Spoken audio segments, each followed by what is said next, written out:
It was our 6th wedding anniversary. The entire mansion was decorated beautifully. I was wearing the expensive red dress my husband gifted me. I was smiling, feeling like the luckiest woman alive.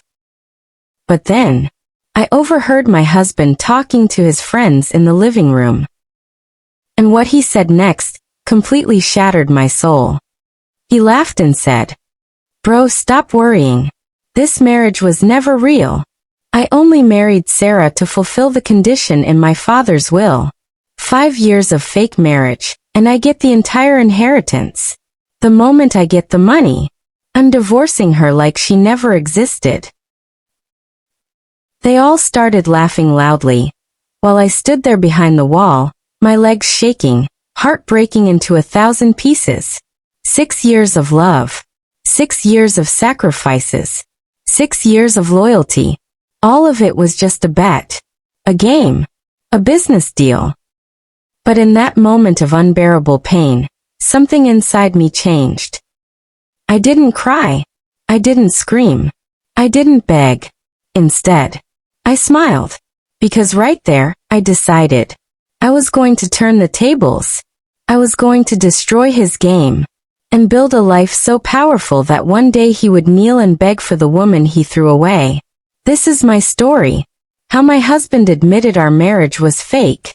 And how I became his rival CEO's queen. I thought I had the perfect marriage. Until that night, our 6th anniversary party. I walked past the living room and heard my husband Mark laughing with his friends. He said, "Bro, relax. The marriage was never real. I only married Sarah to fulfill Dad's condition for the inheritance. As soon as I get the money, I'm divorcing her." They all started laughing, while I stood there frozen, still holding the champagne glass he had given me just 10 minutes earlier. That my entire 6-year marriage was a lie, a business deal, a bet. But I didn't cry. I didn't scream. Stronger, determined tone, I smiled, because in that moment, I decided I was going to win the game he started. Let me take you back.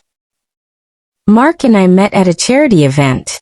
He was charming, rich, and said all the right things. Within 8 months we were married. Everyone called us the perfect couple. But there were small red flags I ignored because I was blindly in love. He never posted me on his social media. He always rushed our wedding plans. And his family, they never fully welcomed me. I supported him through everything. I took care of his sick mother for months. I gave up my dream job so I could help build his career and our so-called home.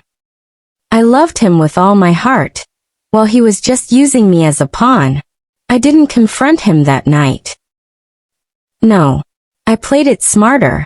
For the next 7 days, while he was on his so-called business trip, I quietly gathered every single proof, bank records, text messages, voice recordings of him admitting everything, and a copy of his father's will.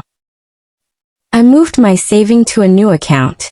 I packed my important belongings at night, and on the day he was supposed to return, I left our marriage certificate on our king-sized bed with a handwritten note.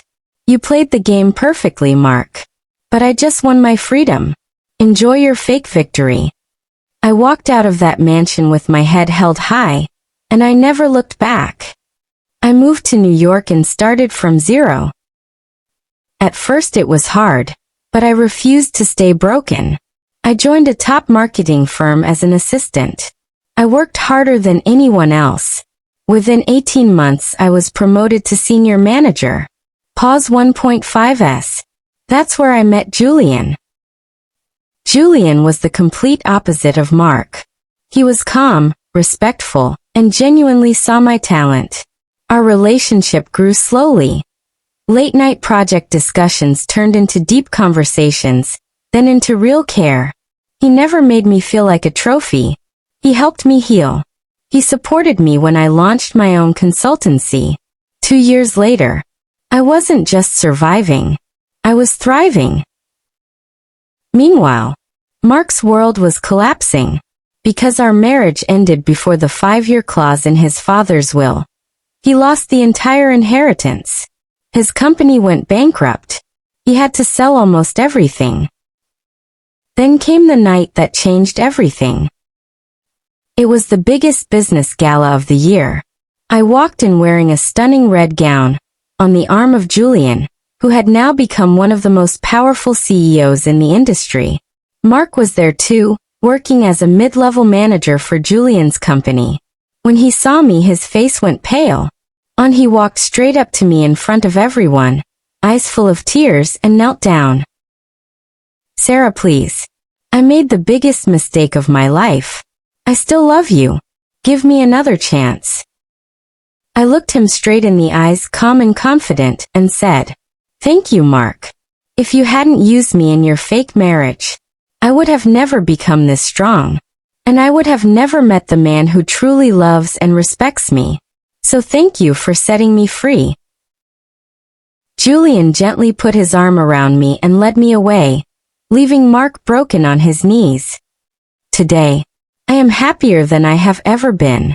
I have a husband who truly loves me, a successful career, and peace in my heart.